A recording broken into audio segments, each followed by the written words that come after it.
Hey guys, எல்லாருக்கும் வணக்கம். சிவன் சீரீஸில் முதல் முறையாக நான் உங்களை ஒரு முக்கியமான ரொம்ப ஃபேமஸான ஒரு கோயிலுக்கு கூட்டிகிட்டு போகிறேன்.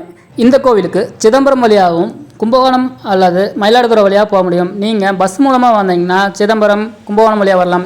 இதே ட்ரெயின் மூலமாக வந்தீங்கன்னா மயிலாடுதுறையிலிருந்து வந்தீங்கன்னா ரொம்ப பக்கங்க.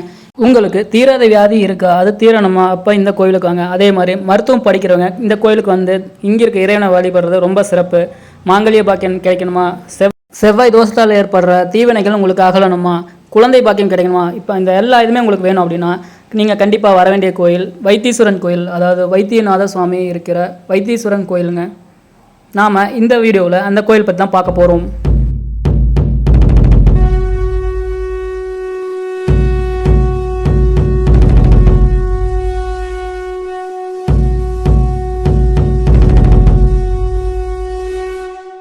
ஒருத்தங்களோட வாழ்க்கையை தீர்மானிக்கிறதுல நவக்கோள்களுக்கும் முக்கிய பங்குண்டுங்க. அதில் முக்கியமாக குழந்தை, தொழில், திருமணம், இந்த 3 ஸ்தானங்களையும் தீர்மானிக்கிறதுல செவ்வாய் கிரகத்துக்கு ரொம்ப முக்கிய பங்கு உண்டுங்க.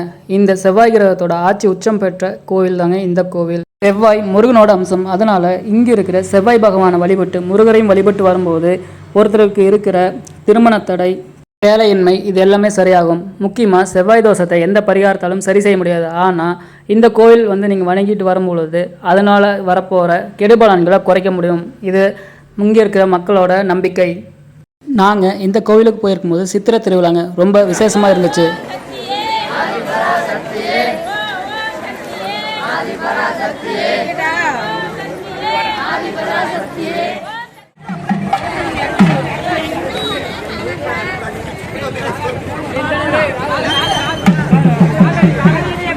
இந்த கோவிலில் மூலவராக வைத்தியநாதரும் அம்பிகையாக தையல் நாயகமும் இருக்காங்க. வைத்தியநாதர் ஆக இறைவன் நமக்கு இங்கே காட்சி அளிக்கிறாரு. இங்கே நம்ம எப்படி வெள்ளிங்கிரி மலைக்கு குச்சி ஊனிட்டு போகிறோமோ அதே மாதிரி நிறைய மக்கள் வேப்பிலையை குச்சியில் கட்டிக்கிட்டு வந்தாங்க. இங்கே இந்த குச்சி போகிற கம்பத்தையும் இதில் நான் உங்களுக்கு காமிச்சிருக்கேன். இந்த கோவிலில் மருத்துவருக்கெல்லாம் மருத்துவராக விளங்கக்கூடிய தன்வந்திரிக்கு தனி சன்னதி இருக்குது. சித்தருக்கெல்லாம் சித்தரான தன்வந்திரிக்கும் அதே போல் செவ்வாய் பகவானுக்கும் சர்ம நோய்கள் வந்து பாதிக்கப்படும் பொழுது இங்கே இருக்கும் இறைவனை வழிபட்டு அவர்கள் அந்த நோயிலிருந்து விடுதலை பெறுறாங்க. அதனாலேயே இறைவன் இங்கு வைத்தியநாதர் என்ற பெயரால் அழைக்கப்படுகிறார். இறைவனுக்கு உதவியாக அம்பாளும் இந்த கோவிலில் மருத்துவச்சியாக இருப்பதால் தையல் நாயகி என்ற பெயரால் அம்பாள் அழைக்கப்படுகிறார். இந்த கோவில் இறைவன் ராமர், லக்ஷ்மணன் மற்றும் முருகன், சூரிய பகவான், செவ்வாய் அனைவரும் வழிபட்டது இந்த கோயிலோட இன்னொரு சிறப்புங்க. இந்த கோவிலில் வைத்தியநாதருக்கு எந்த அளவுக்கு முக்கியத்துவம் இருக்கோ அதே போல் செவ்வாய் பகவானுக்கு அதிதேவதையாக விளங்கக்கூடிய முருகப்பெருமானுக்கும் முக்கியத்துவம் இருக்குது. அதனால் முதல் பிரசாதம் முருகப்பெருமானுக்கு படைக்கப்பட்ட அதுக்கு பிறகு நைவேத்தியம் இங்கிருக்கும் இறைவனுக்கு வழங்கப்படுகிறது. பல யுகங்களாக இந்த கோவில் இருக்கிறதுனால இங்கே இருக்கிற கலை வேலைப்பாடுகள் எல்லாமே ரொம்ப அருமையாக இருக்குங்க. இந்த கோவிலுக்கு நீங்கள் திருமண பரிகாரத்துக்கோ இல்லை செவ்வாய் பரிகாரத்துக்கோ வரீங்க அப்படின்னா கண்டிப்பாக செவ்வாய்க்கிழமை காலையில் 6 மணிக்கு செவ்வாய் ஓலை இருக்கும். அதில் இருக்கிற மாதிரி பார்த்துவாங்க. ஒவ்வொரு நாட்களுமே ஒவ்வொரு கிரகத்துக்கு ஒதுக்கப்பட்டு இருந்தாலும் அந்தந்த நாட்களில் வரக்கூடிய ஓரைகளில் அந்த கிரகத்தோட சக்தி அதிகமாக இருக்கும். அதாவது செவ்வாய் ஓரை அப்படிங்கிறது செவ்வாய்க்கிழமை ஆரம்பிக்கிற முதல் ஓரைங்க. முதல் ஓரை 6 to 7 அந்த அன்னைக்கு வந்து இங்கே விளக்கு போட்டு கும்பிட்றது ரொம்ப விசேஷம். இங்கே 9 விளக்கு போட்டு சிவப்பு திரி வச்சு இறைவனை வேண்டி வழிபடுவாங்க. இங்கே இருக்க கடைகளில் சிவப்பு திரி அதிகமாக கிடைக்கிறதில்ல. அதனால் நீங்கள் வீட்டிலேருந்து வரும்போதே முடிஞ்ச வரைக்கும் கொண்டு வந்துடுங்க. ஒரு செட்டு 10 விளக்கு கொடுப்பாங்க. அது 120 ரூபா வருது. அதுக்கு நீங்கள் இங்கே பரிகாரத்துக்கு வரீங்க அப்படின்னா உங்கள் வீட்டில் இருந்தே அதுக்கு தேவையான எண்ணெயிலிருந்து எல்லாமே கொண்டாந்தீங்கன்னா உங்களுக்கு செலவும் மிச்சமாகும்.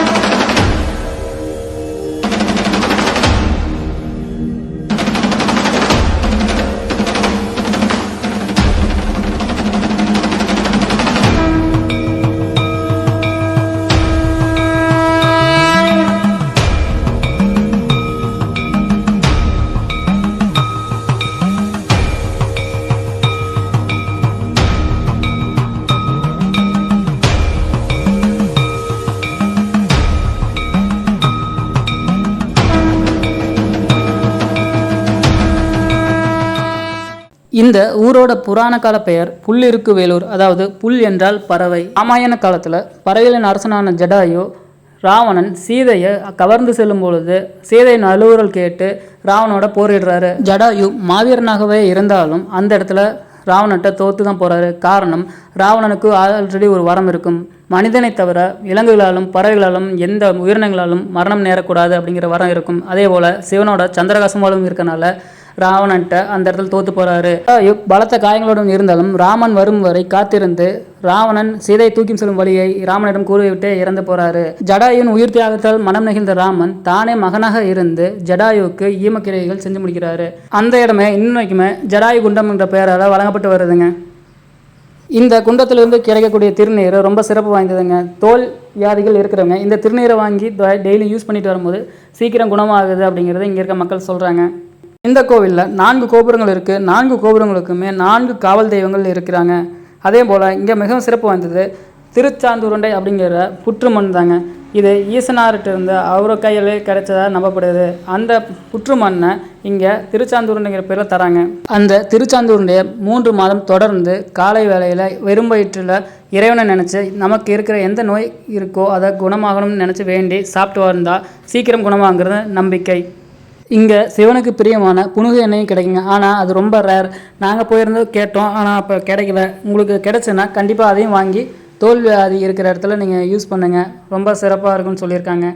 சுருக்கமாக சொல்லணுமா, இந்த கோவிலுக்கு நீங்கள் செல்லும் பொழுது உங்களுக்கு இருக்கிற திருமண தடை, வேலையின்மை, தொழில் அமைகிறது எல்லாமே சரியாகி ஒரு நல்ல வாழ்க்கை அமைங்கிறது எந்த ஒரு சந்தேகமும் இல்லை.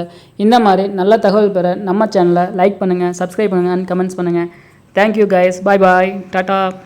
வெற்றிவேல் வெற்றிவேல் வெற்றிவேல்.